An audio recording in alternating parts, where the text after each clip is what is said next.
I want you to imagine that you suddenly became rich overnight. Maybe one of your investments went to the moon, a side hustle you started took off, you got a large inheritance, or you won the lottery. Believe it or not, many of you will find yourself in one of these scenarios, so this video was recommended to you for a reason. I mean, let's take the most unlikely option. Winning the lottery. This channel's had over 1.5 billion views. Statistically, that's enough that a few of you have already won the jackpot on the lottery, and the odds say at least a couple more of you watching right now will win in the future. So that's a good thing, right? Well, actually, when you suddenly get rich, you're far more likely to lose friends and family, have a greater risk of substance abuse, and finally, divorce. Most people who get rich fast have never actually built wealth before and have absolutely no idea how to manage everything. So here are the 7 things you need to do when you suddenly get rich from a millionaire businessman. I know it might be tempting to go screaming it from the rooftops and rubbing it in your enemies' faces, but the absolute best move is staying as quiet as possible and telling no one. Privacy is really your main priority at this point. You want to be what is known as stealth rich. A guy called Jack Whittaker won $314.9 million from the Powerball in 2002. At the time, it was the largest jackpot ever won by a single ticket. He was the opposite of stealth rich. He went around telling everyone and even became famous for giving money to strangers that asked him for help. He gave away millions to the church and even bought his friends new cars and houses. Now, you're probably thinking he sounds like a lovely guy. Maybe a bit silly, but he had a good heart and good things come to kind people. Well, that couldn't be further from the truth. His wife divorced him, friends abandoned him, and his granddaughter, who he spoilt with money, tragically died from an overdose. He later admitted that being too much of a nice guy destroyed both his fortune and his family. So now you understand the importance of being stealth rich. How do you actually do it? Well, even if you keep this as quiet as possible, some people will still suspect you. It's like those TikToks that say, I won't tell anyone when I become rich, but there will be signs. This means you'll become far more likely to get robbed, sued, blackmailed, or scammed. Once people know you have a bit of money, they descend like vultures. Trust me, I've experienced it. They say this is because money changes people. However, over my years, I've realized that money actually just reveals who that person really is. The only person you should tell is an attorney. Make sure you get a good one that specializes in trust and estate planning. A trust can save millions in taxes and provide a healthy layer of privacy. A lot of people will tell you not to quit your job. However, I disagree. If your job isn't bringing you satisfaction, then quit the job. Don't quit working, but quit that job. You could even wait for the perfect moment when your boss is pulling a power trip like, you need to step up your game if you want to continue working here, and then quit gloriously. But please go and find another job that you actually enjoy, at least for a bit. When people quit working entirely, all they have to think about 24/7 is how they're going to spend their money. Many end up starting a random business they know nothing about because they're bored and now have the money to do it. Some people even buy restaurants and end up on Gordon Ramsay's kitchen nightmares. Being rich and bored is a really dangerous situation to be in. The way I've always thought of it is, if you're working, then you're not spending. So keep your life as normal as possible for at least 6 months. You need to process having all this money and not give in to the temptation of spending it. You might think this doesn't matter. You're rich now. Why worry about a few little debts when you could pay it off if you wanted to? Well, these debts can quickly start eating into your fortune, and before you know it, you'll be left with nothing. Focus on paying back your highest interest rate debts first. The main culprit here is credit cards. These often have 20 to 30% interest rates, which eat away at your money faster than almost anything else. Then you have car loans and personal loans. These are worth clearing if the rates are high. Finally, you have mortgages. Paying off their house is often one of the first things people do after suddenly becoming rich. However, this might not actually be the best idea. If it's cheap debt, I'm talking 2 to 3%, it might be smarter to keep it and invest instead. This is because you should be able to get a better return from your investments, and that will offset the amount the debt is costing you. So focus on clearing that high interest debt. It's a guaranteed return. Unlike investing, which can go up and down, Paying off debt is the same as earning that interest rate risk-free. So use this as a reset button, and once you're out of high interest debt, promise yourself never to fall back into that cycle.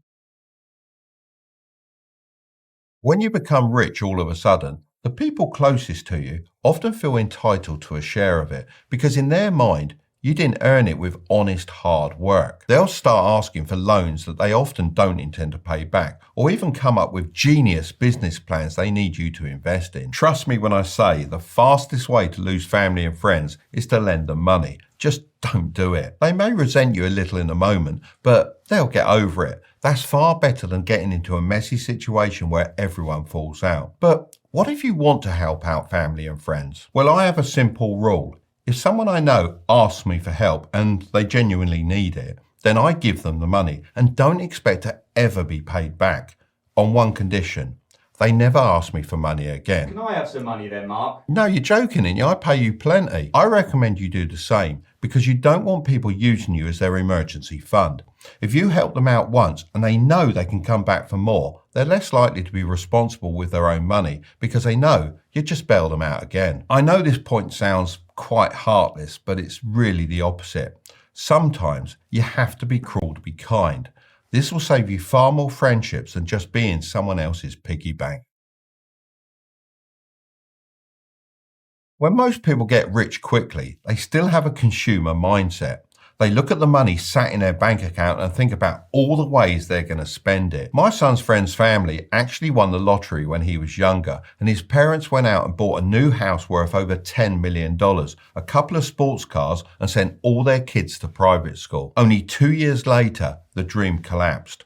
Curtis's friend was yanked out of private school, sports cars were sold off, and their $10 million home was desperately listed for $6.5 million after bad improvements and crushing debt forced them to sell. This all happened because they didn't understand the golden rule.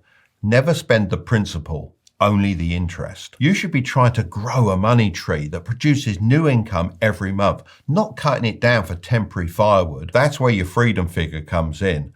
Work out exactly how much income you need each year to live the life you want, then multiply it by 25. So if you want an income of $200,000 per year, you'll need to invest at least $5 million of your new wealth. The idea is that you'll never actually have to dip into the $5 million and be able to live on the $200,000 of interest every year. Even if you haven't received a large sum of money and become instantly rich, it's still worth working out your freedom figure, as it's a great target to aim for. The rule of 25 is based on a 4% safe withdrawal rate.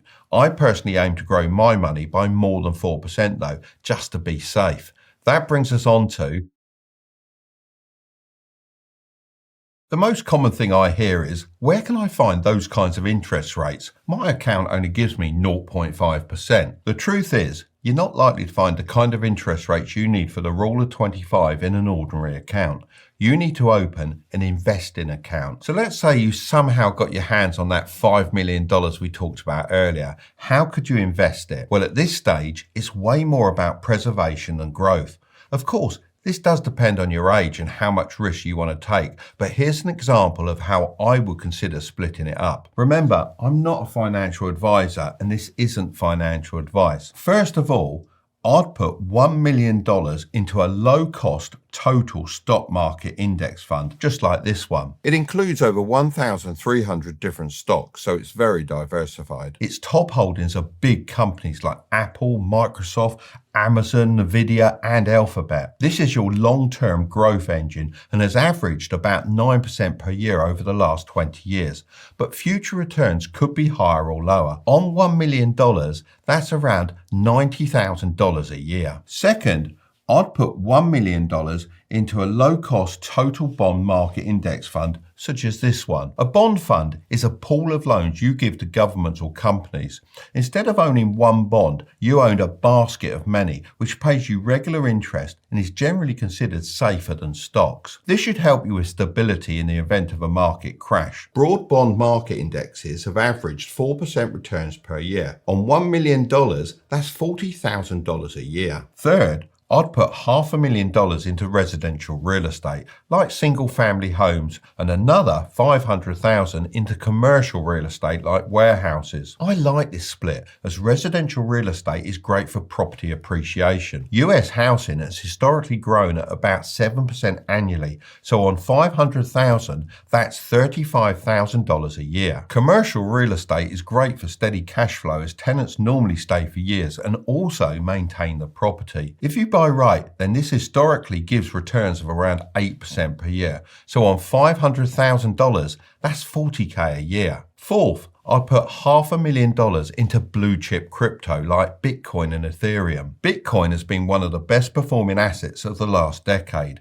so it makes sense to have it in an investment portfolio. However, it is highly volatile and can go down just as fast as it goes up. So treating it as a 5 to 10% moonshot allocation makes sense. Bitcoin's last decade saw explosive gains of 49% annually, but past performance doesn't predict the future. So let's normalize it to a 10 to 15% range. $500,000 could average roughly $62.5K per year. Fifth, I'd put $1 million into a high interest savings account, such as this one from SoFi that offers up to 4.5%. On $1 million, that's $45K a year. Altogether, that example portfolio could generate around $312,500 per year in passive income if markets perform like their long-term averages. But remember, past performance is no guarantee of future results. If you want to get started building an investing portfolio, I actually reached out to Trading 212 to see if they wanted to sponsor this portion of the video. They agreed and are actually giving you a free fractional share worth up to £100 when you use the code Tilbury in the promo code section of the app. Don't wait to win the lottery to get started with this. Just get it set up now, and trust me, you'll thank yourself in the future. The ones paying very close attention will realise that I missed out $500K from that $5 million investment portfolio example. That's because you should spend that $500K on whatever you like. Call it fun money. I went through this stage and realised that having money isn't about Lambos or mansions. It's about never having to do things you don't want to do. Real wealth is waking up and deciding how to spend your day. Don't be like those lottery winners who blow it all chasing possessions, not freedom. The rich that stay rich are the ones who buy back their time. Once you've secured yourself, think beyond yourself and leave a legacy. If you want to learn exactly how to invest for beginners, then I'm going to leave that video right up there. But don't click on it just yet. Make sure to subscribe if you want to grow your wealth. Okay? I'll see you over there.